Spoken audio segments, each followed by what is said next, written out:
All right. So, anyways, You're okay. I don't know if he's watching live, but it spoke with Scar a little earlier today, and I know he's going to be watching the podcast a little later on. He's doing a little training right now.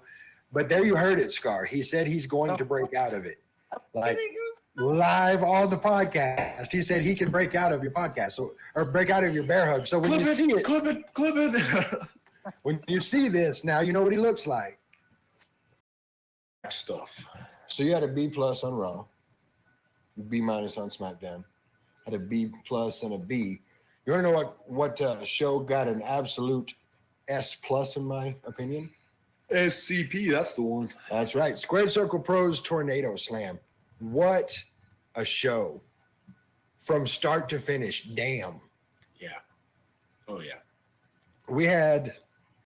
Has to be this man chilling in the ring with two torn freaking quads.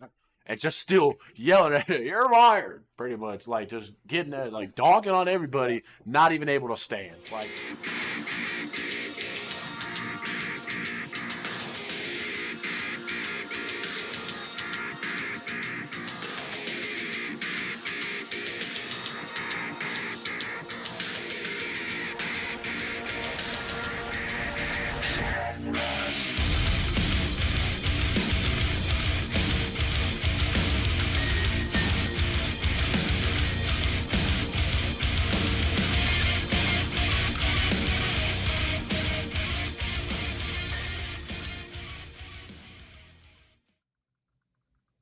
What's up, everybody? Welcome to tonight's episode of the Not Your Average Mark Wrestling Podcast. I am your host, the tutorial boss, the one and only Guapo. Joining me tonight, a man that needs no introduction. We're going to get one anyway. The king of thick style, Sam. Don't call me Sookie Stackhouse. What's up, man? How you doing? What's going on, Sam? How you been, man? I'm hanging out, hanging in there. Enjoying some There we go. first night of football? Oh yeah, I got the football game on the other screen over here. Yes, sir. That's the way to do it right there. Well, it's been a crazy week in wrestling, and we're going to get into that. Before we do, got a few quick thank yous to throw out there. I want to say thank you to Ross and the boys from Labor 12 for our intro-outro music. Track's called Head Rush, album's called Monsters. If you haven't checked it out yet, I don't know what the hell you're waiting on. I mean, it's an awesome album. If you're going to be in the Lubbock area, they've actually got a show coming up live in Lubbock. You want to check that out. You can get all the news about them, labor12.com. That's laborxii.com. I want to say thank you to Joe and American Legacy for our merch. We've got our Not Your Average Mark hats. We've got the skull caps, the beanies, soon to come some shirts. There's some pretty interesting shirts I think everybody's going to like. I want to say thank you to J-Rebs 3D Printing. You see this little piece of awesomeness right here? J-Rebs 3D Printing. My boy Cameron from California hooked us up with those. Coolest thing you can get. They flash all the different colors, LED lights inside. If you've got a particular logo and you want to get a light box like this, all you got to do is go to jrebs3dprinting.com. Cameron gets you taken care of. I want to say thank you to heckyeahradio.com for hooking us up. If you happen to miss a show, you can go to heckyeahradio.com, click on the button that says Not Your Average Mark. You can catch our audio podcast. Blind Ambition Studios for all of our awesome graphics that we have on here. And kind of a new thank you here. I want to say thank you to the WrestlingSociety.com. Was made aware yesterday that if you go to the WrestlingSociety.com and click on the podcast room, you can find a link to our podcast, watch all our old podcasts, watch us live. So big thank you to the WrestlingSociety.com for putting us out there. Of course, want to say thank you to the guy for hooking it up, making everything good. And want to invite everybody to head over to NotYourAverageMark.com. We've got our merch. We've got bios on everybody. It's an awesome website. Go check it out. Now let's get into some wrestling. So Friday night we had SmackDown. Decent matches. I mean, it was a go-home show, so I wasn't expecting a whole lot out of it because everybody's getting ready for Bash at Berlin. But we did get to see LA Knight go over on Ludwig Kaiser, and I really don't think that one's over yet. Those two got some good chemistry. We had Apollo Crews and Baron Corbin going up against Angel Umberto, who pulled out the win.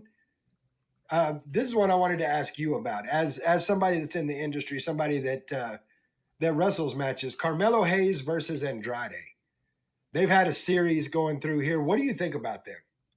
I think Andrade is probably one of the best wrestlers ever. Like he's crazy, and Carmelo is. I mean, I don't think he's had a bad match since he's been in WWE. Maybe before Mm. that, like he does some cool stuff. I once saw Andrade show up to a show, like I'm not even exaggerating. It's because I'm exaggerating. Like 12 minutes before his match started, he's putting his clothes on while he's like figuring out what he's supposed to do and everything. Goes out there and has like a 30-minute banger of a match with Wow. Speedball Mike Bailey after getting there. Like I said, like 11 or 12 minutes before they went out there because he had another show across town and barely got there. So That's Andrade is crazy. fantastic. So yeah, I mean those two are match made in heaven for TV because a lot of the TV fans don't get to see like a lot of crazy stuff like that. And they're gonna be I hope they can Well- wrestle 1,000. They can have a best of 1,000 series and it'd probably all be good. And kudos to Triple H and the creative team for putting these two together because I think this is their fourth match. They're 2-2 now, and every single one of them a banger. Oh, yeah. Like these two don't put on bad matches, so it's good to see them do it again. We had Nia Jax versus Mia Yim, also another good match. It's a good way to close out SmackDown. I wasn't expecting a whole lot, and I got about what I expected. The match of the night, by far, Carmelo Hayes versus Andrade. Sure. I give SmackDown a solid B+. I mean, for a go-home show, it was good. And it was going home to Bash at Berlin, which we're going to talk about next. First match, Cody Rhodes versus Kevin Owens. What a way to start the show. Like, this one was... Yeah, I thought that match was great because out of all the shows you're talking about, I think this is the only one I actually watched. So, but I thought that match was great. Like it was the perfect way to do like a good guy versus good guy match. The way that Kevin Owens was playing, that he was torn of not just beating the crap out of Cody Rhodes like he normally would have and stuff. So it was good stuff. It was good stuff. Well, and what I liked about it, and it was match of the night for me. I'll go ahead and throw that out there now. This one was match of the night. They kept both guys hot in this one while not showing either one of them as a heel. Like, because that's what you get normally when you get a babyface versus babyface.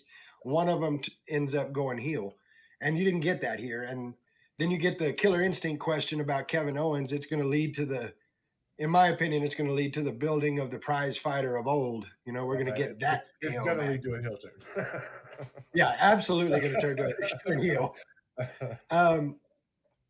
I also like the fact that instead of being the same old thing, like Cody put some new submission moves in his repertoire. Like they kept it fresh and start to finish. I can't wait to see where creative takes this. Just the build up to it, and the match, like with the knee thing, him mentioning the knee, and like Cody swearing nothing was wrong, and then he was a trooper all the way through the match, but then towards the end of the match, he like fell off the top rope, and his knee became a problem and stuff. So I mean, just all the little stuff like that is just genius. I don't know who's in charge of all that, but it's fantastic. They're doing a lot of good storylines and stuff going on in wrestling right now. It's pretty cool. The thing for me is Kevin doesn't want to go after the knee, and kudos to him on it. Doesn't want to go after the knee, but then Cody gets in his face, and the first thing he does is kick him square in the knee, and like, you stop it. That's the first thing I'd have done. They'd have rang the bell and I'd have kicked him right in the leg. But that's just there you go. But here's the question: would Sam Stackhouse have done the powerbomb on the apron? Oh well, yeah, duh. What are we talking about here? I'm not Kevin Owens. I can't afford. I'm not gonna get another opportunity. I can't afford to be wasting stuff like that. I'm powerbombing everybody on that apron. That's crazy. I still got that dog in me. Still got that killer instinct. Kevin Owens may not, but Sam Stackhouse still does. So Kevin Owens, if you're watching right now, Sam Stackhouse. No. So that one takes us into the WWE Women's Tag Team titles. You had Jade Cargill and Bianca Belair versus the Unholy Union. I thought this did a good job of continuing to build the women's tag division. It's been sorely hurting for quite a while, and with Damage Control and Unholy Union, Bianca, they're bringing it together, and I like it. I like what they're doing with it. I like the way they stopped going with the formula. Because what's the formula? Bianca gets in first. She does good. She gets in trouble. Finally gets the tag. Cargill destroys everyone. 1, 2, 3, match is over. That's the formula. Yeah. Well, they went outside of it this time. And the Unholy Union kept Belair isolated. They still brought the fight to Cargill. And it did a good job of elevating the Unholy Union, who are relatively new, without hurting Belair or Cargill, either one. And I think the coolest thing about this match was, Bianca's going for the tag, and I believe it's Alba Fire does a tornado DDT where she kicks Jade Cargill off the apron. I haven't seen that before. That was a badass move. Yeah, little stuff like that is fantastic. And I'm a huge Jade Cargill fan. I like her and Bianca Belair. And the other two. I mean, the other two are great. Like I feel like the problem with the tag team division is that all the best women wrestlers are in NXT, and they need to just bring them on up because the chicks in NXT are like crazy. Like that was one of the last ladder matches. Like the money. I don't know if it was the Money in the Bank or the NXT ladder match, but the ladies one. This is one of the best ladder matches I've ever seen. Like they were doing some stuff that like the dudes don't even do, and like Oh, absolutely. they've got. I mean, they have the potential to have a whole lot better division. So I don't know who's in charge of that, but they need to add some of that Kevin Owens and all the other stuff magic that they do everywhere else. They need to add some of that in there because they've got some great females right now. So I don't know. I'm glad you bring up NXT. I'm glad you bring up NXT because as I know you've been a fan of wrestling just as long as I have. So did you ever stop and think back during the Attitude Era that the guys that are causing all the chaos, raising all the hell in 2024 would be the two guys running the damn show? No, that's crazy. I mean, I guess Triple H was probably. I mean, that's been known for a while, But like, yeah, it's the fact that they brought NXT and Shawn Michaels still down there running it. That is, I never would have guessed. No, that's crazy. Well, and they're doing a great job with it. I mean, all the flowers to them. The product right now is amazing. I've been watching NXT since. I even watched when it was the game show thing, but ever since 2014 when they first started having their own little standalone shows since the first takeover, I've watched every single takeover. Like that's just, NXT it's been fantastic. Plus, like it started right around when I was already in the business for like about 5 years, I guess, whenever it started. But then that's when they're like obviously Kevin Owens and Sami Zayn, all the people that I watched on the Indies were starting to show up there, so I became huge in NXT. Yeah. But yeah, they're doing some crazy because their show was it No Mercy, right? It was fantastic too. It was absolutely. And before we get into our next match, I want to say in the chat, what's up to Rick? What's up to Mikey? Mikey subscribing for a 14th month in a row. Mikey, thank you so much. We appreciate all the love, all the subscriptions. We appreciate that you click all the things. So let's get into that next match. Match that a whole lot of people have been waiting for, a strap match between CM Punk and Drew McIntyre. While I know that everyone was waiting for this, it's a match that delivered. Punk took all sorts of punishment, as he's known to do. But the 4 GTSs he gave Drew to win the match, Drew could not have sold those any better than he did. Like that was great storytelling right there. My question for you, the lights, like they added a red light and a green light. So that was a new thing. That's like a new twist on an old match. Like I dug that. What'd you think about it? Well, I mean, I like it because whenever like the problem with TV wrestling is like there's a lot of people who don't watch wrestling very often. So like I guarantee you that 90% of people watching that was their first strap match they ever saw. So having more visuals to explain what's going on, I feel helps out because it keeps people in it the whole time because a lot of times when they have these stipulation matches, if they're too convoluted or confusing, it'll take the fans out of it because they won't be watching because they'll be talking to their neighbor trying to figure out what the hell's going on. So I like the lights. That was a good addition. Yeah, I liked it. I think it just like you said, it gives people who don't know that kind of match a chance to say, oh, okay, well, he hits it, it's green, and if that guy hits it, it's red, and draws them in. And I do dig that. I feel like this is, as much as Punk wants it to be, this is not over. Like, I don't think there's any way this doesn't end in a Hell in a Cell match at Bad Blood in October. Yeah, that makes sense. That's how could it be anything but? Yeah. AJ with her homegirl's wife coming back. That'd be dope. Little run in. Yeah. I see, and everybody's waiting for AJ's music to hit. You know how cool that would be? You know how pop? You don't understand the way I would pop for that. Oh, I was a way bigger fan of her than I ever been a Punk. Never been a Punk guy. I get it. He's good now, but I've never, even when I was younger, never really been big on Punk. So I like her a lot better. So I'd pop. I'm with you on that. I mean, don't get me wrong. I like Punk. He's good. I'll never take away. Like he's one of the best in the world and everything. But yeah, it's not my type. He ain't AJ though. No, God no, yeah. So we go from there to the mixed tag match, which is the other match everybody's waiting for. Rhea Ripley and Damian Priest versus Liv Morgan, Dominic Mysterio. Dominic Mysterio over the last year. What, as far as just looking at him as a talent, not even looking at the storylines he's in, what a difference Dominic Mysterio 1 year ago and Dominic Mysterio today. Well, I mean, he even had like he's got a cool thing because you can show like his transformation all the way from a child. Like he was like 8 years old on WB television. So like, but yeah, no, he's definitely grown and like he's become a dude. Like he's it's all clicking. Like he's definitely because I mean he's good in the ring. Like I mean I think that's what his dad was better in the ring, but I think he's way better at everything else than his dad ever was. You know, because I'm still waiting for clearly in Rhea. the ring, but Ray on the microphone, Ray in promos was never that great of a thing. Dominic, he's way better at the other part of it, and he's good in the ring, and he's tall. I mean, yeah, he's got the look. I still would like to see the paperwork proving that's not Eddie Guerrero's child, but you know, because I don't believe it, because that child that he looks identical to, like that looks like Eddie Guerrero out there. Like if that dude got on the gas, put on some muscles, that would be Eddie Guerrero out there. I'm just saying, I'm still waiting for a Rhea versus Liv custody of Dominic match. Yeah, for like sure. Put him round on 2. pole. Yeah, put him on pole. Mysterio on a pole. I like it. This was good, but as good as this match was, you know, I said something earlier about moving outside the formula. This one did not. This one, we got the baby faces take on an entire stable and end up winning the match. The match did, however, pull the biggest pop of the night when Rhea's hot tag and then getting Dom in the leg scissors is, a lot of people didn't pick up on this, but that's a throwback to before he joined the Judgment Day, whenever she was, you know, kidnapping Dominic. That's the first thing she did. So it was a throwback all the way to that. Rick saying in the chat, the loudest pop of the Punk match was Punk taking the bracelet off of Drew's wrist.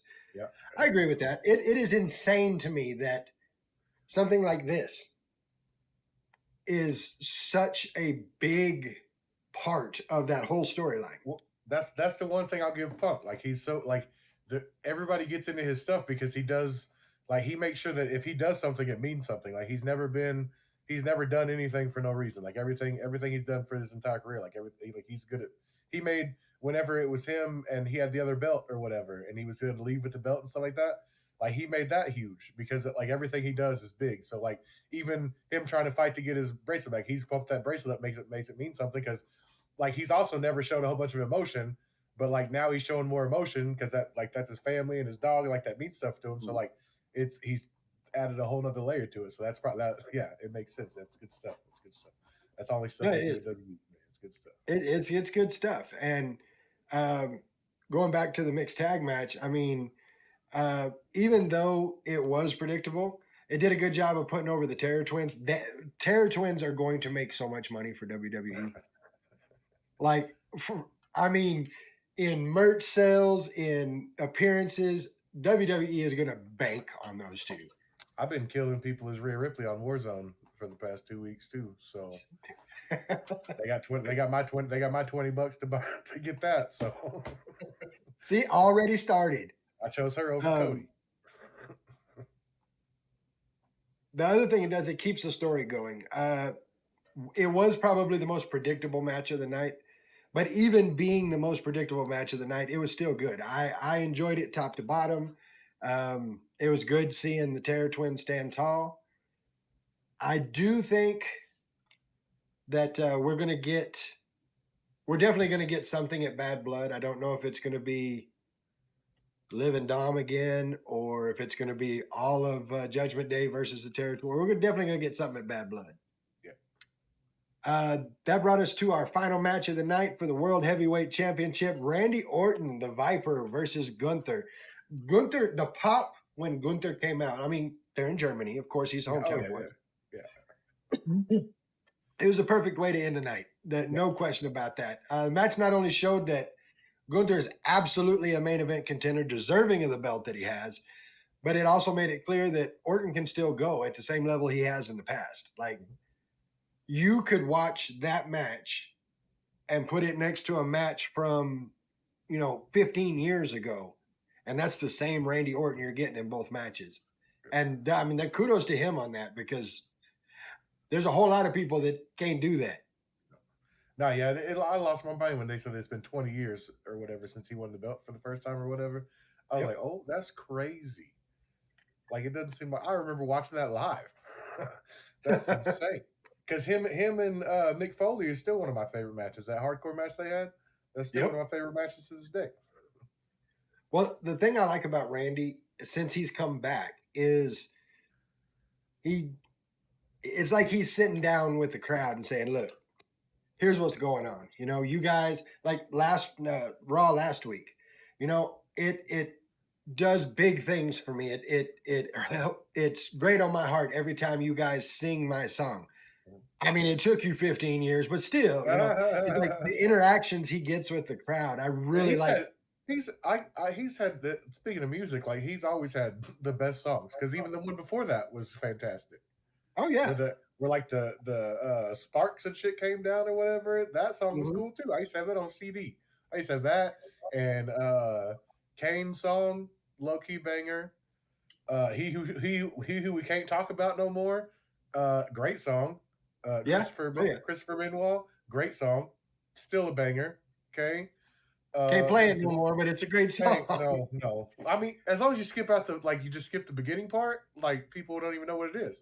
Like once you get That's to the true. chorus and That's stuff, true. as long as they that beginning part, that's too noticeable. But yeah, that's I used to have that on. Like yeah, there's Randy Orton, the music king, and Edge's song banger. I But love the fact that he gets to take it with him. yeah, oh yeah.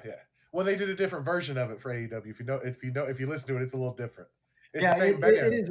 but they had to do a different version of it. So technically, it's a new song, but it's still the same thing. But and then Walter, Gunther. He's been a dude forever. Like he's been beating the hell out of people forever. Like Oh yeah. he's got an aura to him because he's another one that doesn't do anything for no reason. Well, he Like started out Black and Gold UK, right? Yeah. Every move he does, everything he does is like it means something. Like he's not out there for no. And those chops are insanity. Oh, So I don't know how anybody could take those chops. Just this sounds like a shotgun every yeah, time. dude, he's got those down. He's got those down. Well, we saw the champ in trouble several times, but he came back, he won the match, and it did a great job of telling the story. Him getting the rub from like as good as Gunther is, this was definitely him getting the Randy Orton rub. Yeah. And Randy Orton saying, this guy is the real deal. He's legit. And I think that's great. I think it's awesome when somebody the caliber of Randy Orton will take the time to say, y'all need to pay attention to this guy. I'm looking up how old Gunther is. It's a good question. How old he is. Yeah. The handshake after the match. 37. He's still fair. Like he's got another probably 10 years left. At least 7, 8 easy. years left in WWE. So well, the handshake at the end of this one was just a cherry on top. The crowd goes nuts. It was awesome. It was a great way to end the show. All in all, great PLE, kept everyone on the edge of their seat for the majority of the show. Solid A, man. I give it a solid A. I agree. I enjoyed it. That, of course, takes us into Raw.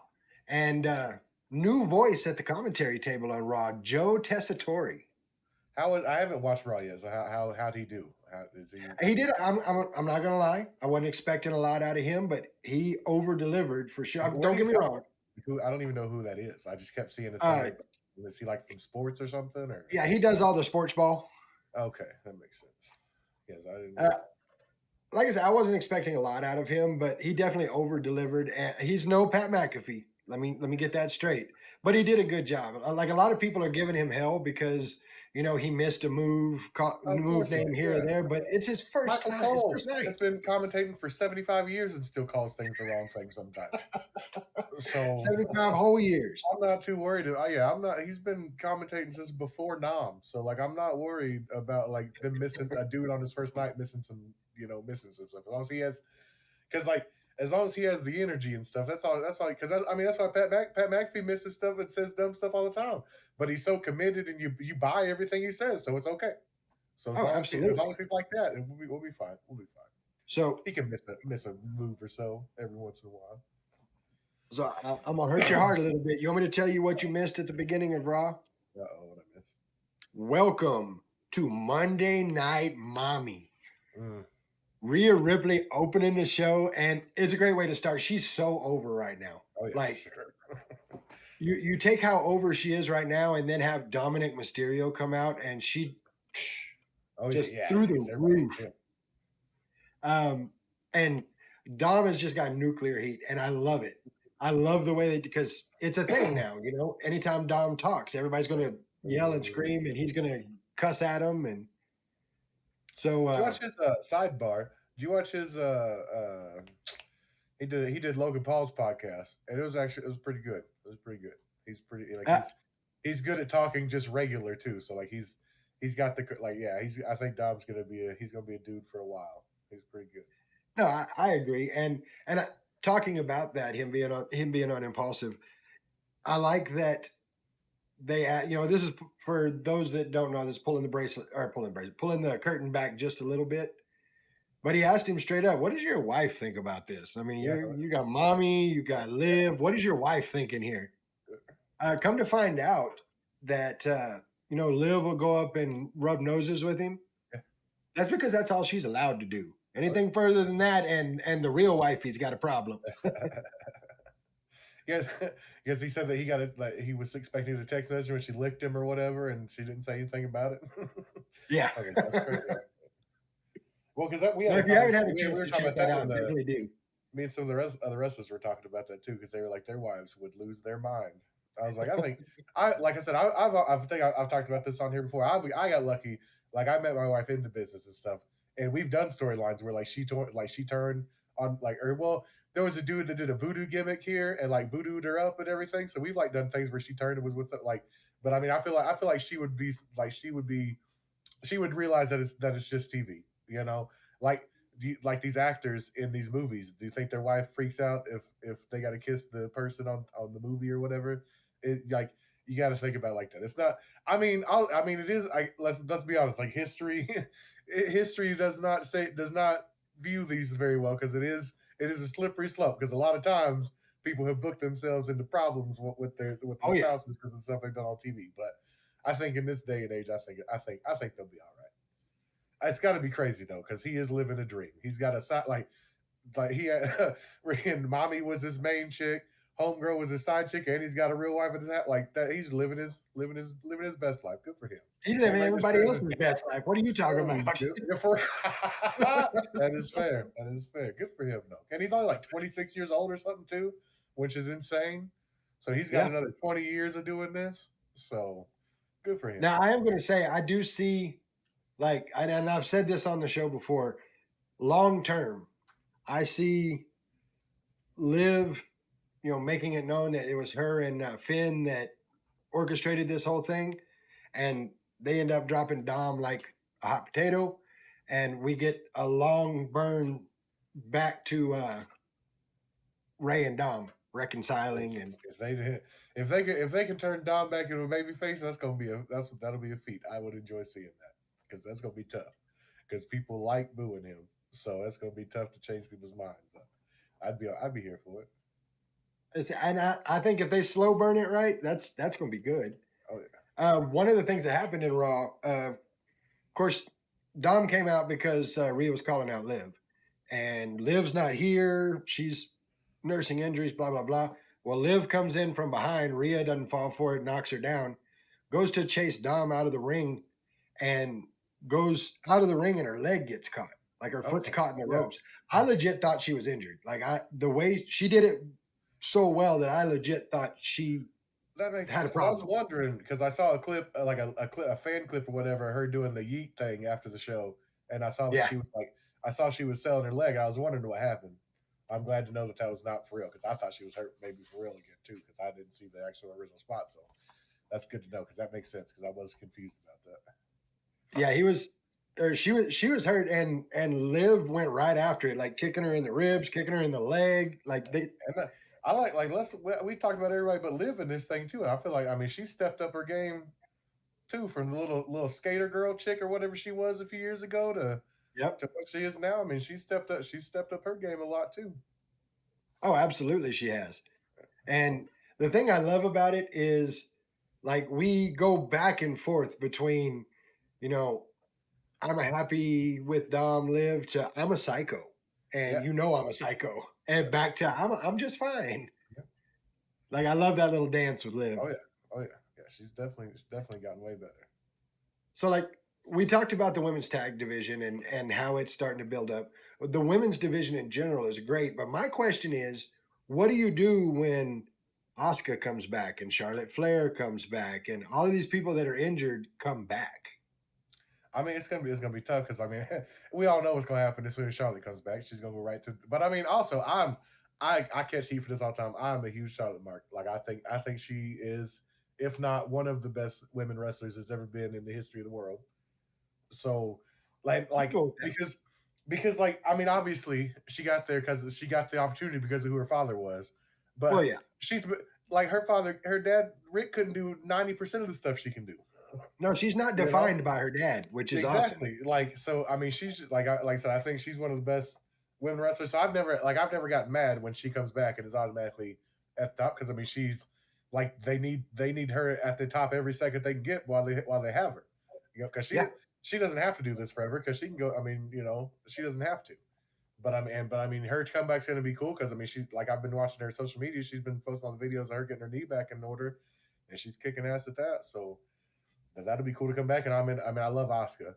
So, but hopefully Asuka gets at least one more run, because I know she's getting older too. So who knows how long she's gonna be, like, how many, like, I don't know if she lives here now, if she still lives in Japan. I don't know what her situation is, but like, yeah, I mean, it's gonna be weird, because like I said, they have a pretty stacked women's division right now. So it's gonna be interesting to see where they.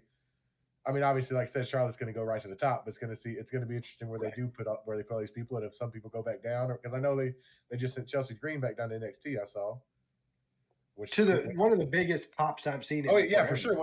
Because and it's weird too. That's kind of switched too, because like, used to back in the day, whenever you went to NXT, it was like a punishment. Now, like, people go down to NXT and they like rejuvenate their career and come back. Like Baron Corbin, he's doing stuff. That don't look like Baron Corbin. I mean, he still looks like it, but I mean, in the ring, he's doing stuff that old Baron Corbin never would have went, and that's because he went down to NXT the past couple of years, and he's actually had to learn how to wrestle those guys down there, because those guys go out there and go every night. They don't. Just they got, like you said, they got that dog in them. Yeah, they're still wrestling down there. It ain't all sports entertainment down there. There's still some wrestling down there. They just sprinkle in the sports entertainment.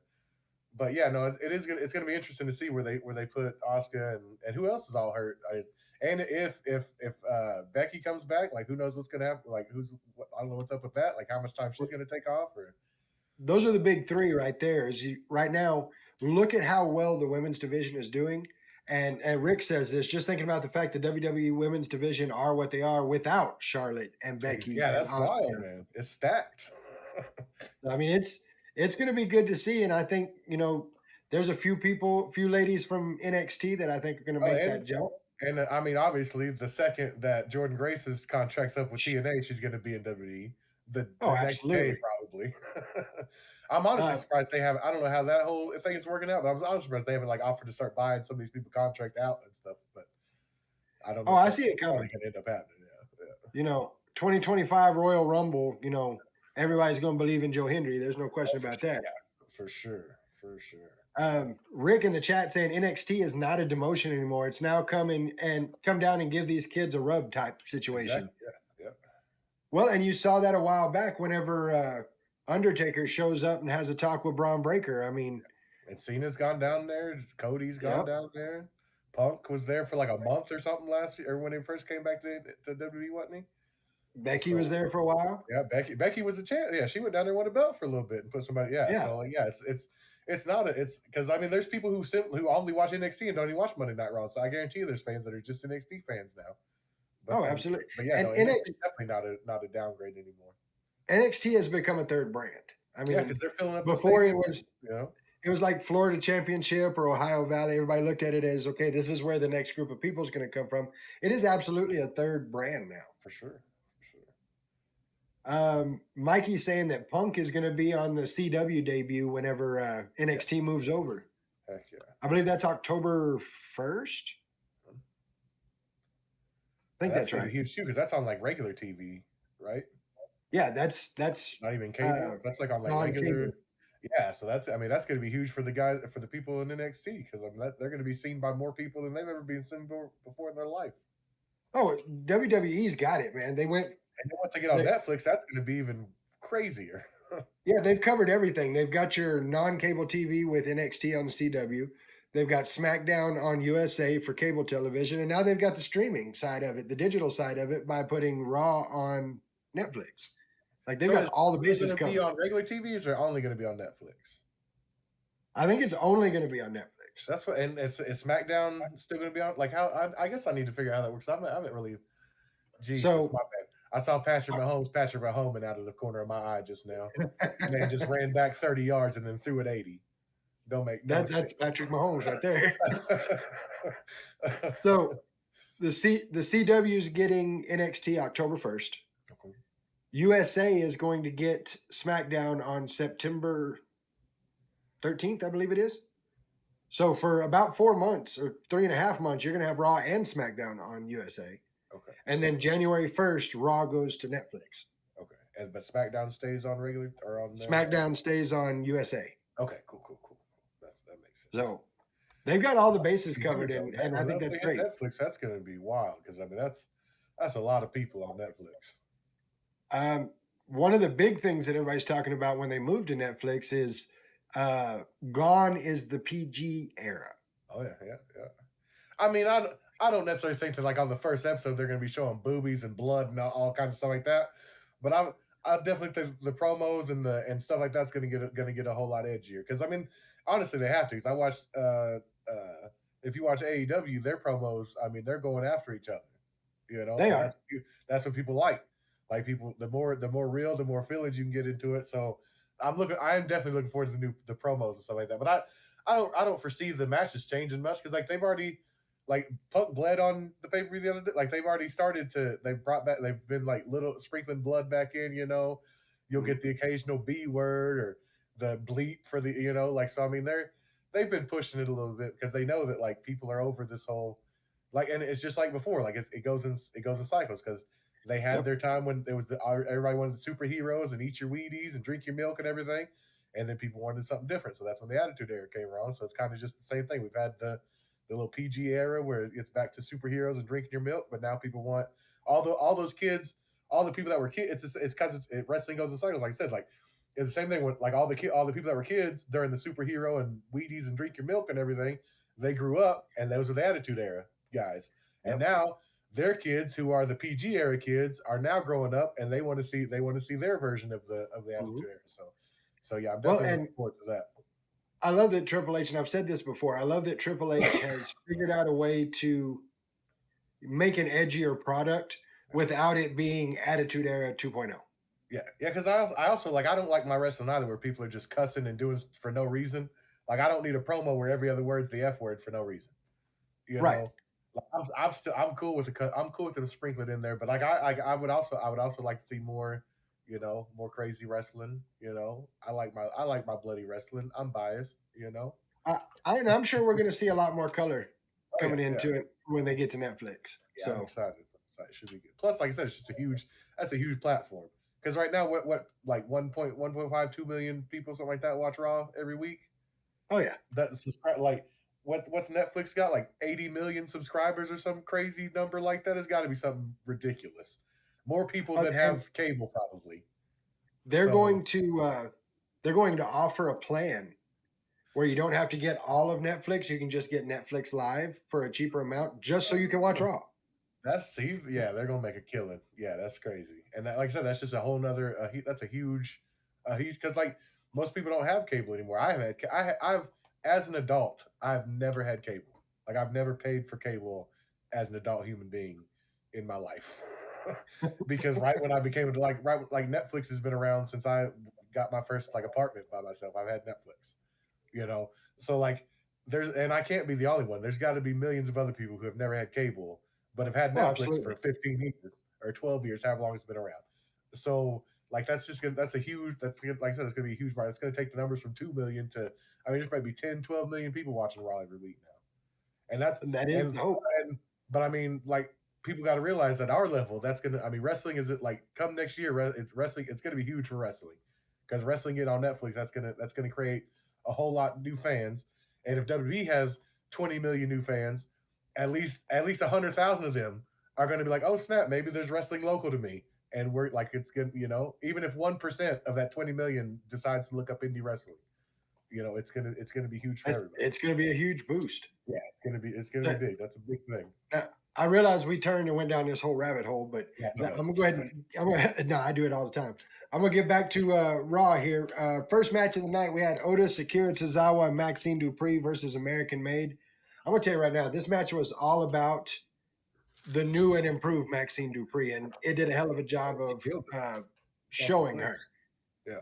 Like she did the top rope dive. You know, I just love the way they're having her do more than the occasional kick and a backwards caterpillar because she is very talented. Yeah. Oh yeah. And she's finally getting a chance to show that. It was a fun match all the way around, showcased what Alpha Academy can do. Unfortunately, of course, we get the Chad Gable interference and Ivy Nile gets the Dragon Sleeper for the win. What this did do, though, is it set up an 8-man tag for next week on Raw. American Made versus the Wyatt Six. I love American Made. I love all those guys. The Creed brothers and homie, like they're a match made in heaven. We were calling it for a while. As soon as Gable started having problems, we're like, yep, Creed brothers, Ivy Nile, that's happening. Well, the second I saw the Creed brothers in NXT, I was like, these dudes there's something because they're just freak athletes that happen to like wrestling and be good at it. So it's gonna because they're like Kurt Angle, but like I feel like this might be crazy to say since he won at the Olympic stuff, but I feel like they might be better athletes than Kurt Angle, so they're gonna do some crazy stuff. And they're young; they got there way younger than Kurt Angle did too. Yep. So I think they're gonna those dudes are gonna be good. And then his name is escaping me, but I like him too. The leader, what the hell? How the hell Chad Gable. His name? Yeah, Chad. I love Chad Gable is great. Like that stuff him and Walter did was fantastic. The stuff him and his tag partner when they were what were they out to Alpha Team or Team Alpha whatever they were in NXT Alpha Academy or Team Alpha. That stuff was fantastic. Him and Otis was great. Like everything he's done has been good, and he's like I feel like he's been underrated the whole time he's been there too because he's a fantastic athlete. He took the wrestling like real quick too. Well, and I really think that's why they put him with the Wyatt Six because everybody knew the Wyatt Six was going to be huge as soon as it came out. Yeah. And it's giving a chance to put Chad Gable on that level that he should have been at all along. Oh, for sure. 100%. Yeah. Next up, we got Zelina Vega versus Shayna Baszler. Welcome back, Zelina Vega. That was great to see her come out, get after Baszler. Honestly thought Vega was going to catch the W on this because she hit she was hitting on all cylinders. She took her eye off the prize, and Shayna ends up getting the win. It did a good job of setting up future matches. Lyra Valkyria comes out, gets the save for the post-match beatdown, already making plans for next week. I mean, they're doing a good job of planting seeds with this. We got a Punk promo, and it was decent. Like, he does a good job on the stick, no question about that. But sure, yeah. What he had to say, I think, was overshadowed by the brutality from Drew McIntyre. Like, he came in and beat the holy hell out of him. Sheesh. It was bad. Like stuff like that is good. I mean, because that's what we've been missing. Like we've been missing people that are willing to go out there and like put on a story and like make it feel real, like make it feel like like there's actual stakes. Like they out there putting their body on the line and like for this storyline, and like that's just good. We've been missing that the past few years. I feel like so. And like I said, I know I said I'm not a Punk guy. But the more I'm thinking about it, I might be turning into a Punk guy. If he keeps telling stories like this and stuff, and like just going out there and just showing some brutality and like showing like, I mean, I'm down for that. That's my favorite kind of wrestling. It is, and again, I feel like there's no way this doesn't end up in Hell in a Cell at Mad. They've only wrestled twice, or is it 3 times now? Twice. Yeah. So 3 times. Three Well, times. still, like, yeah. So it still feels like, I mean, like, yeah. There's still way more. There's still way more left in this story. If you're gonna bring out AJ, I can't think of a better time. I'm just saying. I'm telling you, I'll lose it. I Um, read her book was. Have you ever read her book? It's probably one of the best wrestler books. Like, it's pretty really? good. Like, it's Nah, called like I haven't had a chance to crazy. read that one. It's called like Crazy is My Superpower or something like that. It's pretty good. It's pretty good. Cool. I have to check that one out. We went from that into our first triple threat for a chance at the IC title, get in that fatal four way. Dragon Lee versus Ilya Dragunov versus Dominic Mysterio. I don't think there was anybody that thought Dom was going to win this. Wow. Like that, you had to know that Priest was going to take him out of the equation, and that's exactly what happened. And it was good to see Ilya Dragunov and Dragon Lee go at each other because holy hell, Dragunov is crazy, man. he is, and he's been, he's had a bit of a losing streak, so it's good to see him win one. So he's made his way into the Fatal Four Way with Jey Uso and Pete Dunne. That's gonna be good. So that's going to be good. We got Damage Control versus Unholy Union, and we had the new women's tag team champions Bianca Belair and Jade Cargill sitting ringside. It was a good match. It gave, again, Unholy Union is relatively new. They moved them up and then did absolutely nothing with them. Yeah. So they're getting this momentum and they're getting rubbed. They're getting the rub from Bianca Belair, from Jade Cargill, from Damage Control, and becoming contenders in this. And it makes me happy to see the way they're helping to grow the women's tag division because we've been getting a lot of the same matches. And I think that's where people have been having problems with the tag division is, okay, we're going to get another Damage Control versus this team, and that's it. That's all we get. So it's good to see this happen. Damage Control and Bianca Belair and Jade Cargill at the end of the match, just this intense stare down. I thought that's a good place to go to commercial. It was good. We got our second triple threat match of the night. To begin with, this was supposed to be Ludwig Kaiser, Sheamus, and Big Bronson Reed. Of course, we all saw Bronson Reed put Braun Strowman, tsunami on top of a car, all that good stuff. Bronson Reed not able to make it to Raw, caught himself a case of the COVIDs. Of course, I'm fairly positive he caught himself a case if he jumped off a wall onto a car. Well, there's that too. I don't think that felt good for either one, any party involved. That could not have felt good. Of course, that's what was being reported that he had COVID, and we want to wish him a quick and full recovery. Of course, I imagine if it wasn't just the COVID, I imagine he is quite sore too. I could see him sitting at home going, "Thank you, COVID." For real, that was a bump, dog. That's sketchy. It was, and then he gets up and walks away. Stuff like that, yeah. And listen, I've had to do something like that before, where I had to go from the top rope to the floor and then get up and act like it didn't just kill me. So props to him. Props to him. Because that is. We talked about this. We talked about this last week. The last 3 months, or even that last 3 months, the last month has been bigger for Bronson Reed than the last year. I'm liking what I'm seeing right now because I mean obviously the Odyssey Jones dude messed it all up, but this past, like you mentioned, the past few months, they've been doing some stuff with the big boys on TV, and that makes me happy. Yes, absolutely. I'm just waiting to see Sam Stackhouse there. Hey, Trips, make the phone call, bro. Samesies. I'd lay on the car. I mean, I'd do whatever. Well, because Bronson Reed couldn't be in this match, Braun Strowman comes out. And I was actually kind of surprised by that because I didn't expect him to be moving around nearly as much as he was. Yeah, that's brutal. So it's crazy, man. So we get this match. It highlights everyone. We get, it's a good match going back and forth, but then we finally get the chaos we're expecting. Pete Dunne comes out, cracks Sheamus with a shillelagh, takes him out of it, and we get the big guy with the win. Braun Strowman makes the fourth person in the Fatal 4-Way. It's going to be a good one, man. I'm looking forward to that because what do you got? You've got main event Jey Uso. You've got Pete Dunne. Who's got win, right? I'm assuming. I feel like. You feel like Pete Dunne's going to win? No, I feel like Jey has got to win feel like Jay's Well, gotta see, get. you would think that But that's where nah, because they're gonna need him for the bloodline, innit?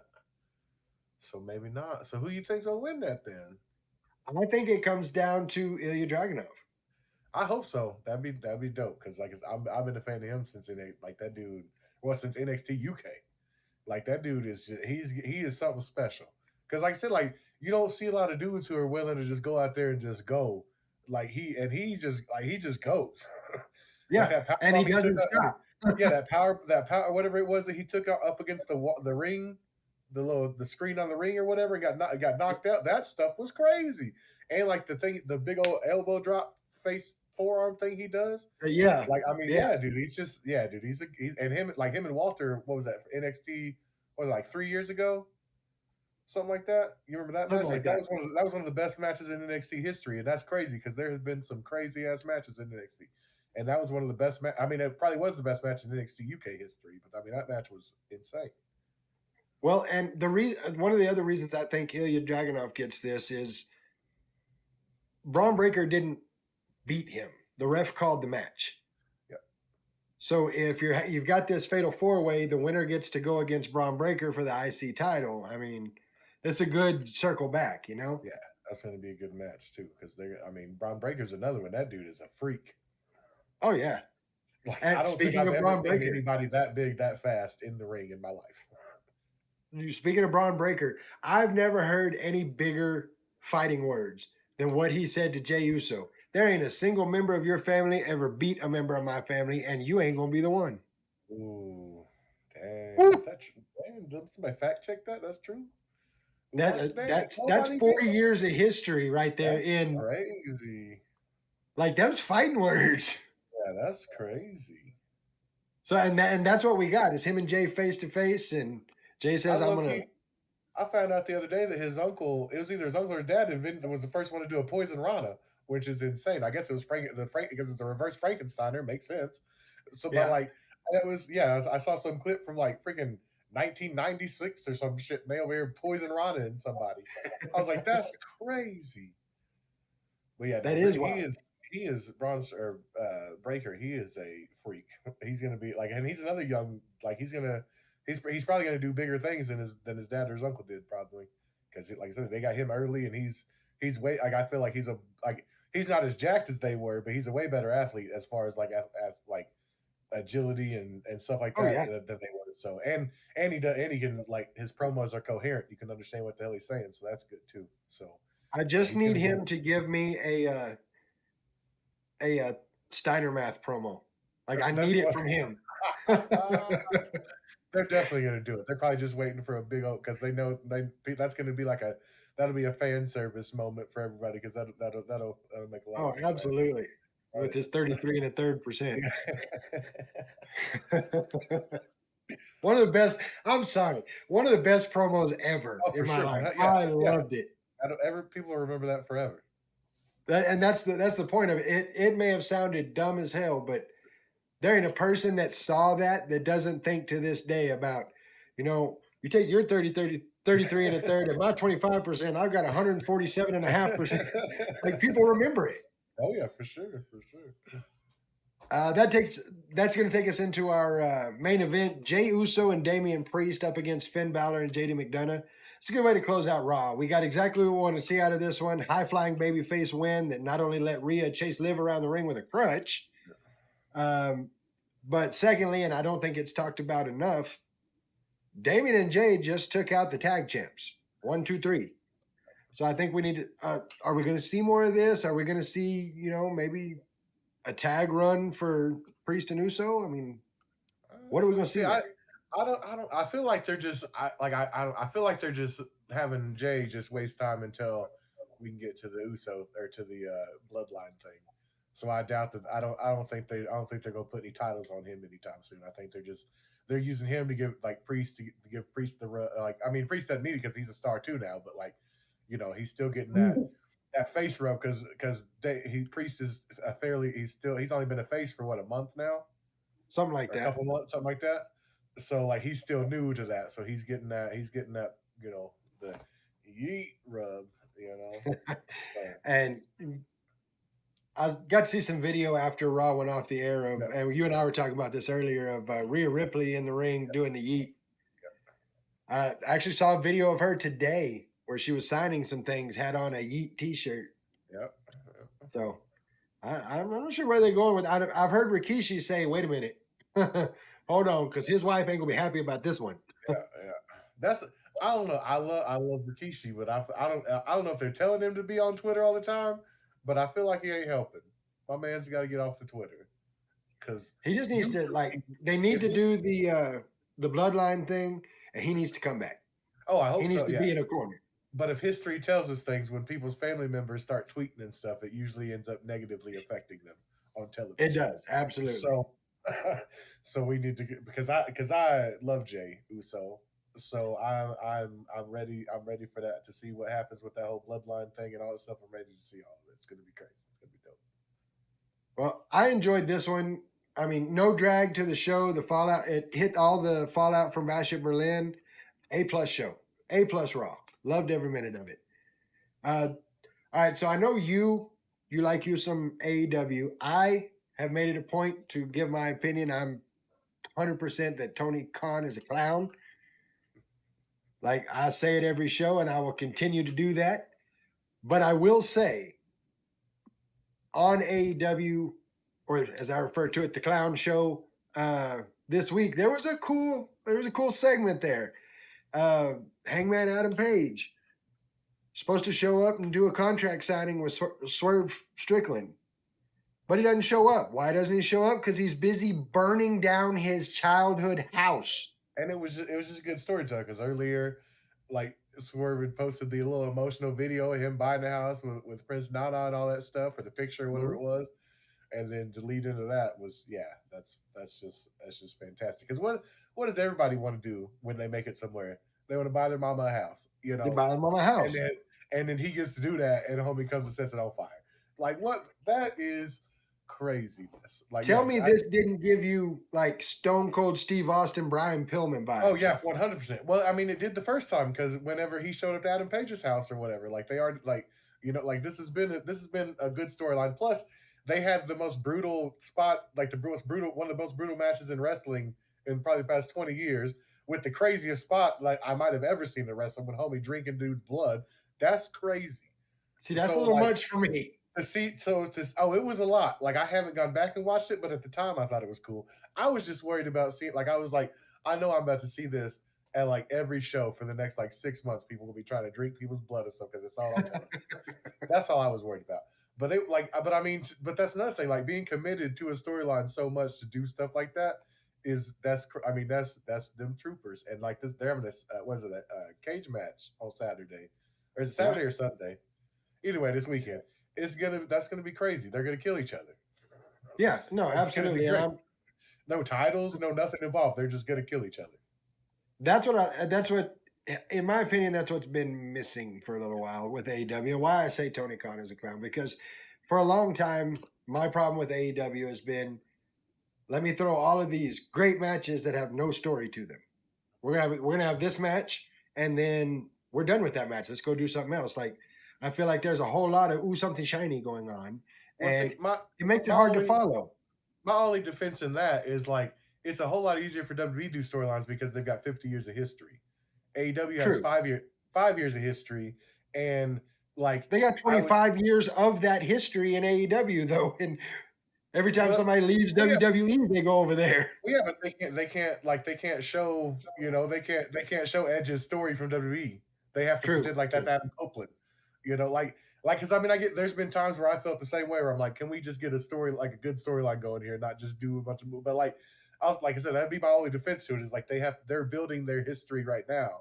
So like if they can stay around 5 years from now, when they've got 10 years of history, they can start telling stories. So they're like, the past 10 years you've been doing this to me, blah blah blah. They'll have a whole lot more because right now they're just trying to build a fan base. So he's got to put out the best matches, like the best looking matches, the best stuff, and that doesn't even happen a lot because like they've got a lot. They still have a lot of freedom over there, and some of them dudes ain't responsible enough for it. So like I feel where you're coming from, but like so that'd be my only defense on them just having matches because they haven't built up. And all they're like no one's come from WWE and stayed healthy when they've come back. That's So it's very true. except what Christian, I guess, and he kind of seems like he's a little banged up right now too. Last time I saw him, he was limping around at the last pay Well, per see, view. and as far as the storytelling aspect of it, that was their chance in my opinion. You had Adam Copeland, you had Christian Cage. You could tell the Edge and Christian story without it being Edge and Christian. Yeah. And that would be, I mean, that's this right here to the WWE. But you didn't do it. You didn't pull the trigger. There's definitely been a few times where there's been questionable, definitely because I'm not the hugest, like I'm not the biggest AEW guy. Like I want to work there very badly, but like I'm also not gonna say or pretend like everything's hunky dory perfect and everything like that. Like I said, there's definitely been some questionable decision making, but like Well, and and I- also Tony Khan's been booking wrestling shows for 5 years. You know, Triple True. H has been doing it for 20 now. That's You fair know. also. Oh. Well, I They'll will say figure this. it out. I don't watch much of AEW. I watch it every now and then. But should there be a Sam Stackhouse match on AEW, I'll watch AEW for that. I was in the background of a promo on Collision a couple weeks ago. Yeah. I mean, that's a start. Hey, I was there. That's all I know is I got paid a lot of money to eat catering for 2 days and lay down on the floor in a promo. So I'm happy. I'm happy with my AEW experience. There you go. Well, we talked a little bit ago about how when everything goes to Netflix, when Raw goes to Netflix, the blow up for independent wrestling. Let's talk a little bit of independent wrestling. Next Saturday, September 14th, we've got BCW Live to Rise at the TMW Event Center in Levelland. This is a cool show, not just because of all the action that's going to be on it, but this is a show to show our appreciation to our first responders. So much so that Mike has said that if you show up and you're you show that you're a first responder, you're in the show absolutely free as our appreciation for that. Stuff. But listen to this lineup. You've got a triple threat match for the BCW heavyweight champion, Justin Taylor versus Jeb Bingham versus the American Tragedy Phoenix for the BCW heavyweight championship. Nice. I hung out with Phoenix a couple weeks ago. He came up to Oklahoma, did a show on a Thursday. On a Thursday. It was weird. See, that's every day. Yep. That's called hustle. Yep. Well, the thing about this one, like Jeb and Justin came up together. Like they know each other probably better than any two people I know. But Phoenix is that X factor in this match. Because while they don't, they know him, Phoenix is a homework guy. No question about that. So he knows them better than they might think that he does. So he's going to be the X factor in this. It's going to be really interesting to see who comes out of that triple threat as BCW heavyweight champion. I mean, as someone who has been in the ring with Justin Taylor and when it is champion and left as not champion, I'm going to have to go with Justin Taylor because if he can beat me, he can beat them. That's what I'm saying. Well, there you go. I was the BCW Oklahoma heavyweight champion until Justin Taylor had something to say about that. And that was a great match. Like I saw highlights from that match. I'm not mad. That I had more problems with this little girl in that match than I did him because I was about to fight. That's one of the highlights I saw. Yeah, I thought I was going to have to fight that little girl, bro. She was giving me the business, man.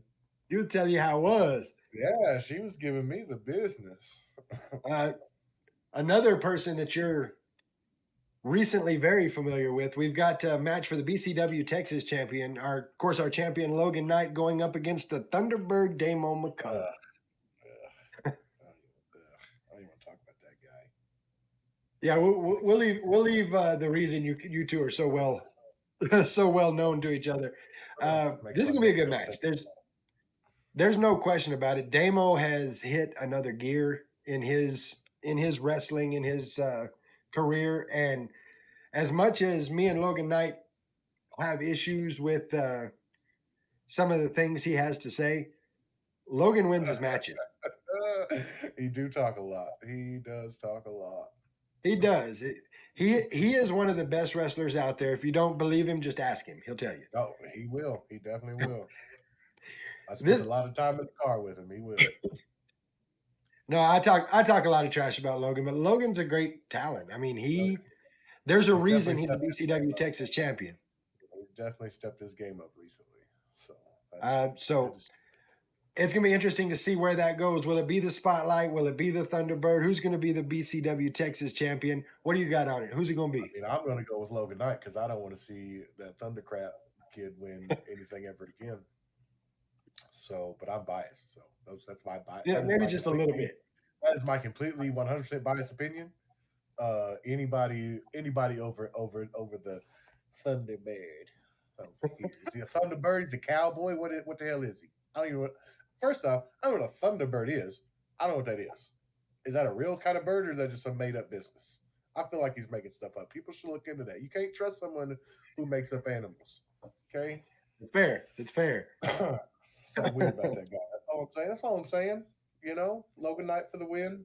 That's all I know. All right. Well, we got another one that we only know one person in it, and that one person is always enough. We've got the Rated E for Everyone Open Challenge. The OTB herself, Lilith Blood, putting it out there to any and everybody. Come fight me. That's that crazy lady with that nail bat, right? That's the one. Yeah, I'm good. I will 100% not be answering that challenge. I'll tell you that. Well, and you know, I'm waiting to see who does answer that challenge. I know Lilith saying that she's getting all sorts of responses in her inbox about people who want to accept this challenge. Whoever it is, they're crazy. I don't. Yeah, You I'm couldn't. good on No. good on that. We've got. I would much rather face like I don't know how to explain it. Like there's something very scary about a lady with a bat with nails or barbed wire in it. Okay, like I faced many a dude with a nail bat and a baseball bat, whatever. But there's some extra scary when it's a lady out there just swinging that thing on folks. Because I saw last time I was down there a couple shows ago, they had that big old warfare match. Brother, no, thank you. She's scary. I wouldn't be out there. Yes. So whoever it is, they gonna lose. That ain't gonna be their night. I'll tell you that. She wakes up every morning and chooses violence. For if violence chose her, dog, she is the violence. That's crazy. Yeah, whoever answers ain't gonna win. That's I'll tell you that right now. You got Lilith Blood on that one. You know, I'm with you on that. Yeah. We've got the mid-season premiere of the Atticus Wild show. He's going up against the Hippocratic Nightmare, Marcus MD. This one's going to be a good match. Of course, Atticus Wild, one half of the BCW Old School Tag Team Champions. Hippocratic Nightmare. The Hippocratic Nightmare, Marcus MD. Is fantastic. Well, look, if Dr. Britt Baker can do it, I'm saying. Hey, that's fantastic. We've got what may be one of the biggest grudge matches to grace the BCW ring. Former tag team champions, BCW Old School Tag Team Champions, former teammates, former friends, Jason Zane and Nathan Briggs, one-on-one. Give you a little idea of what caused this. They're in the middle of a match, and Jason Zane walks out on Nathan Briggs, says, "I told you to take this seriously," and just leaves him there to the wolves. And that's how we get TJ Slater and Atticus Wild as your new BCW Old School Tag Team Champs. Yeah, I talked about TJ Slater before. That man put me in the dirt one day. That's a bad dude. I've never been hit so hard in my life. I went from standing to the ground. Like half me was still up when the other part of me was already down. Like he snatched me to the ground. So he speared me so hard and so fast. Snatch your soul, did he? Yeah, he did. There's like a slow motion video where I'm like ready, like I see him coming. I'm like, this is gonna suck. And all of a sudden, like as soon as he hit me, my eyeballs are like up here. It's like a cartoon, and I'm just like, whoop. And they finally caught up and snapped back into my head. I was like, what is happening to me right now? He tackled me like it was 1 second left at the Super Bowl, and we're meeting each other at the 1 yard line. I'm trying to run the ball in. That's how he hit me. Damn it. So I'm not surprised. Even without the dude turned on the other one, he probably would have won because that dude's crazy. But you hate to see when the teams turn on each other. You know? Can we just? You do. It's sad. It's sad. Well, these two, it's going to be a hell of a fight because they're both, grizzled veterans. They know each other better than anybody else would, and there's some anger there. Like there's some pent up anger that's going to come out in the middle of the ring. We're also going to get appearances from Emilio Guzman, Chasen D, my boy. Chasing the Cash, Mac to Franchise, Draven Reeves. You never know who's going to show up at a BCW. Like, we're going to have all sorts of people there. And then, so let me ask you this. What do you know about a guy by the name of Big Sid from Guerrilla Militia? I mean, I've heard of the Guerrilla Militia before, and I think I'm pretty sure I was supposed to wrestle Big Set before. So I think we've crossed paths. We've crossed paths. But I don't know a lot about him. I know he's another big boy who thinks he's top dog everywhere he's at. But I'm Well, familiar. let me give you a little something about Big Sid. Big Sid made friends with Scar. Scar decided to bully a little bit on one of my sons, my oldest son. My son never wanted to back down from a fight. Says, you want to do the bear hug challenge? I'm in. Let's go. And he did. I ain't gonna lie, my son lost it fair and square. However, Big Sid want to show up and tell Scar, keep doing it. Just throwing him down, picking him up, throwing him down, just straight up bullying. Then he wants to bully my youngest son. And then he wants to come and try to bully me. This man reached out and slapped me at the last show. So there's going to be a conversation in the middle of the ring. Yours truly, Big Sid. We're going to have a conversation about all this bullying. And, you want to bully my kids. You want to bully me. I'm done with this. I'm done with it. So, you sure you want to do that? I mean, that's absolutely. Man, you can't mess with my family like that. Come on I now. mean, that's fair, but like meeting that big old man in the middle of the ring by yourself. He don't scare me. All right. He don't scare me. Okay. All right. I'm out. All the joking and stuff aside. I ain't down with that bullying nonsense. That kind of makes me upset a little bit. I don't like See that, and that's what I was just fixing to say. I don't like all the trash talking stuff aside, I can't stand a bully. Yeah. And that's why I'm going to stand in the middle of the ring with Big Sid and talk to him. And we're going to have this conversation about it because I can't stand a bully. And he ain't going to bully me. So we're going to have our conversation. And we also get to introduce the newest member of the BCW team, ring announcer Joel Montoya. Nice. So I'm interested to see, I haven't had the opportunity to see him ring announce yet, but I'm looking forward to seeing it. I mean, it's going to be a hell of a night. If you're going to be in the area, if you're anywhere around Levelland, Texas, if you haven't seen a BCW show, you're missing out. And you can get your tickets right now. If you're in Levelland, go to Tobacco Express Liquors. You can get your tickets there, or you can go online to www.bcwprowrestling.com. Pick up your tickets online. You're not going to want to miss this. It's going to be a good show. And then you turn right around on September 21st, and you've got Squared Circle Pro Birthiversary live at Jake's Backroom.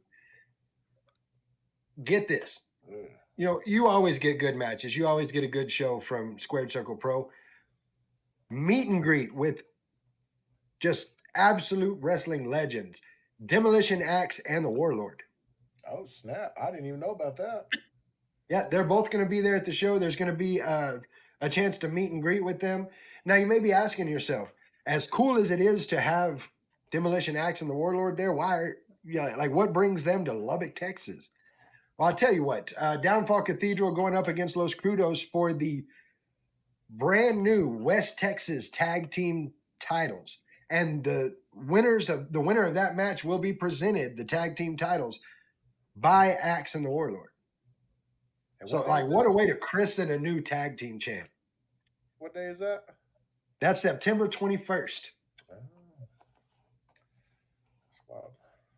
That is wild. That's going to be a good night. I mean, I don't think I'm going to be there, but it'll be a good night. Well, we've got that going on. We've got November because there's another show in November. I'll be there. I'll be back in Lubbock in November. I won't be there in September. I'll be there in November. That'll work. Well, I mean, we Lubbuckians, we like it anytime the Sam Stackhouse shows up. Yeah, because y'all didn't treat me too well last time, so I'm gonna make y'all wait. Y'all gotta wait a little bit to see me back here. I tried to help them, and they cheered for that Thunder crap. That old Thunder bird. But it's like a parrot. A parrot. The Thunder Parrot. Holy hell.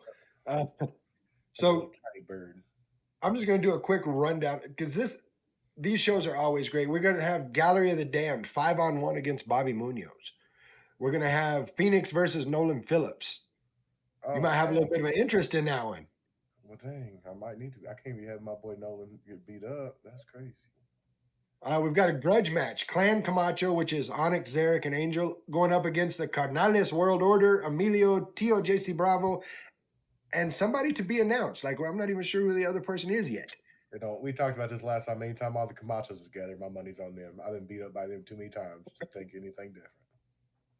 Camachos, I mean, they're just a presence. That's all there is to that. We've got a number one contenders tag team turmoil match. Canadian Pit Bulls, Certified Wild Card, Island Rage, and Naturally Wild, which is Khalil Santana and Atticus Wild. That's going to be a good one. We've got Angela Armstrong versus Morgan Mercy. We've got Ryan Justice going up against Bam Bam Malone with Paula Fate in a no ropes bare knuckle match. I hope Ryan Justice gets the crap beat out of him. Yeah, don't hold back. Tell us how you really feel. No, I'll tell you that. I wish I was the one doing it.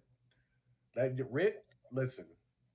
I ain't asked for much, you know, since I put your place on the map, being the champ and everything, until I was screwed over by that Thunder crap, whatever the heck. I bet it's probably like an extinct bird that like the dodo or something. Like it went extinct because it was too dumb to take care of itself. That's probably what a Thunderbird is. That would make sense. Anyways, give me Ryan Justice. That's all I'm saying.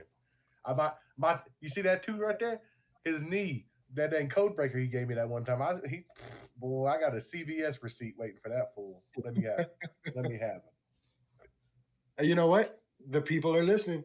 The people that can make that happen are listening. So we may have to see some of that. We've got a last match because he ain't gonna make it. He ain't gonna make it. Huh? He'll make it. Well, we've got a women's triple threat: Nova Phoenix versus Emmy Camacho versus Nikki Chase. Dang, that's gonna be good. You've been talking a whole lot about him, the Thunderbird Damo McCullough, putting the belt on the line against the ring bully, Stevan Remsen. Let's go. Remsen gonna take him out. Remsen don't take nothing from. Look, the only thing Remsen takes off of somebody is they damn lunch money. They call him the ring bully for a reason. Matter of fact, Kay, this whole thing with me and him started because of Remsen. So now I'm kind of not because like this whole thing started because my first day there, nobody tells me I might have accidentally thrown the little Thunderbird whatever over the top rope. Didn't know he was on my team. Did not know that. Okay, nobody told me that. I didn't get a roster. I didn't get like a full. Anyways, but I can't root for him because number one, I'm pretty sure he cheated. I haven't watched the take back yet, but I'm pretty sure he cheated because nobody beats me like that. That's not a thing that just happens, especially in my town. I like those people love me. I'm the king of Lubbock. Okay, the king of the Lubbuckians. Like they used to be Patrick Mahomes. Nah, Lubbock is my town now. Okay, There it is. You know what I'm saying? I'm the new scramble backward 30 yards and chunk that whole 80. That's me. That's me right there. I'm the new 15 up and around here. So you ain't Mahomes and you Stackhausen. Yeah, that's exactly what it is. Not this month though, because y'all don't deserve me this month. But we've got one more match, and when I tell you about this match, you won't think it's as crazy as I do. So you've had your fair share of cage matches, yeah? I have. Well, we're gonna have a cage match. On one side of that match, inside a cage, you're gonna have Marquise Jackson, Nate Collins, and TJ Slater. Oof. On the other side of that cage match, you're gonna have Justin Taylor, Nobi Bryant, and Brick Savage. Jesus Christ. Yeah, exactly. As someone who has been beat up by all three people on that team, that I only been beat up by one dude on the other team. But it's hard for me. I've been in the ring with Brick Savage. It's hard for me to bet against Brick Savage. And I already told you I can't bet against Justin. So, and me and Nobi, we've been on teams with each other, and we've been against each other, and like he's great too. So like, yeah, that's gonna be good. That's gonna be a good ass match though. That's crazy. Okay. Yeah, that's gonna be a match right there. See, you're gonna have to show up anyway just to see that. Well, I'll be on the other side of the country, or I would be there, but we busy out here. It's a busy time. There's a lot. I mean, people are complaining about me being big. There's more of me to go around. You're welcome. See, there you go. There it is. Speaking about being here, being there, we got about 7 minutes left in the show. Where are we going to be seeing Sam Stackhouse coming up? Well, tomorrow I'm wrestling tomorrow in Claremore, Oklahoma, taking on Riker for the This Is Wrestling Championship, and then what is it? Next week I'm in Missouri. Week after that I'm in Arkansas. The 21st I'll be there. And then next month is gonna be cool. I'll be back at GCW next month, and then in November I got GCW a bunch of going to Hawaii. That's gonna be sick. Never been Damn there it. before. It's gonna be dope. Then for the November, it was the November shows the 16th, the 14th to 15th. I'll be at GCW because they're doing the same thing I did last time. Right, at Kentucky Thursday, St. Louis Friday, and then I'll be in Lubbock on Saturday. Back to bless the little Lubbuckians with their king's presence. You know. That's some travel. So yeah, Let me no, ask you a busy question. time, busy time. Let me ask you a question. As somebody that travels the United States, doing all the matches, I read something the other day that I feel like can't be far off the truth. Somebody had said that the car ride for wrestling is damn near as important as the match. I mean, I definitely have spent more time in the car than I have in the ring. So, because I tell people I don't really get paid to wrestle. I get paid to travel. So, I mean, I see that. like, yeah, no, I mean, it's you learn way more. Like, there's been times in the car that's changed my life way more in the ring because I'll pretty much if there's something cool that's happening that you've seen me do in the ring, it probably got talked about in the car and got like discussed in the car and came up with in the car. I've been driving some random back road somewhere and I'm like, that'd probably be cool. Or I'm talking to Fuego or whoever's with, like, yeah. So no, the car rides are definitely important. And it's not a coincidence that the people that are most successful with this are the people that are in the car every week, But Makes sense. yeah, I don't have to. Some of these you've always kind of a fly guy now. No big deal. So I ain't got to drive that much these next few months. It's gonna be pretty cool. Oh, I got Denver coming up too, October 5th, going to defend my championship out there. I love Colorado. That's my favorite. That's probably out of all my travels, I think Colorado has been my favorite place so far because I definitely plan on moving there when I get old, and I'm just gonna move on top of a mountain and never come down. I'll come down once a year. You be the man on the mountain. Yeah, that's all I want to do. They have towns that like still work on the barter system and stuff in Colorado, and that's where I'm trying to retire. So it's going to be fantastic. And I'm Like, I allergic can to New see it Jersey, now. so New Jersey is definitely not my favorite. I'm allergic to the East Coast. Every time I go to the East Coast, I come back sick. It don't make no sense. Something about the East Coast. Me and the East Coast don't get along. Plus, they drive so. Have you ever been to the East Coast? They drive so slow. Like I've never, knock on wood, I've never once gotten a speeding ticket in my life. But in 2020, I started wrestling in Texas and going to Texas every week. And Texas is going to get me a speeding ticket everywhere else because now I'm so used to driving in Texas. I try to drive in like I drive in Texas everywhere else, and it don't work that way because they drive about 45 miles per hour slower on the East Coast than they do in Texas. So it's a problem.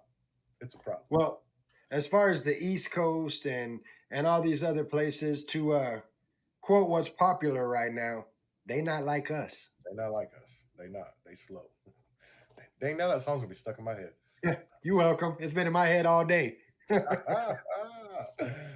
Well, we're coming up on it. So, as you know, last part of the show, I like to turn it over to my guest. So, anything you want to say to the people watching, the people listening, the wrestling world in general, the floor is yours, my friend.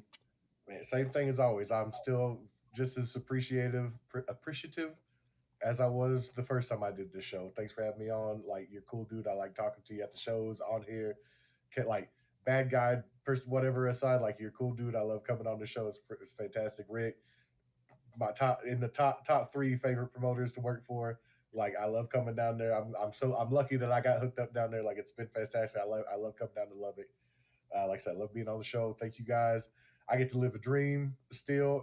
It still doesn't seem real. Like I said, I'm going to Hawaii next month. Like, what is that? To wrestle, not just I'm going to just to wrestle in Hawaii. Like, that is insanity. Like, I was on the beach just last week in nasty old New Jersey, but it's still a beach. So like I said, I'm incredibly grateful for everybody.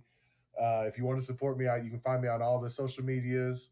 As you see behind me, all the little flashing lights. I make merch. I make stickers, T-shirts, rolling trays, lighters, you name it. I've been spending all day. I had to go buy a tiny little precision screwdriver because I had so many tech decks to make. So that was new. But yeah, so like I said, it's fantastic. Like, I can't thank everybody enough. Like, it's been great. I love wrestling. Like, I love talking about wrestling, obviously. yeah, no, it's fantastic, and I look forward to being back down in Lubbock and coming back on here. Like I said, if Rick's still out there, thank you for having me on here. Thank everybody who's watching, everybody's commenting, everybody who comes to the shows, everything. Just SCP is a great place for good wrestling, and I'm happy to be a part of it. Happy to be a part of it. Well, as always, we're happy to have you on the show. You're welcome here anytime. Support your local wrestling. Squared Circle Pro, BCW. What better reason to go to a BCW show if you've never seen West Texas Independent Wrestling? Not only are you going to one of the best shows around when you head over to Levelland, Texas, go to BCW Live to Rise, but you're also there to show appreciation to our first responders, and I can't think of a better reason. So get your tickets, grab your tickets, show up. A week later, you've got Squared Circle Pro's birthiversary. September 21st, Jake's Backroom. Another chance to see some amazing West Texas independent wrestling. $10 at the door. I mean, What a steal. it's insanity. But you can see all of this. $10 at the door. So if you're not in the West Texas area, if you're in East Texas, if you're in California like my boy Cameron, wherever you are, I can guarantee you within 50 miles there is independent wrestling. Go check it out. You'll be glad that you did. You'll find yourself wanting to be at the next show while you're still at this show. It's such an awesome thing. I want to say thank you to everybody in the chat. I want to say thank you to everybody that's been watching, everybody that's listening. You guys make this fun, and we love every last one of you. Sam, thank you again for being on the show. Of course, always a pleasure to have you on. We will do this again next week. We'll be here Thursday, 8 p.m. We'll be talking about that BCW show and may have a little more information for you on it. So make sure you check it out. Until then, I am Guapo. That is the King of Thick Style, Sam Stackhouse, and we're not your average marks. We'll catch y'all Thursday. Yeah.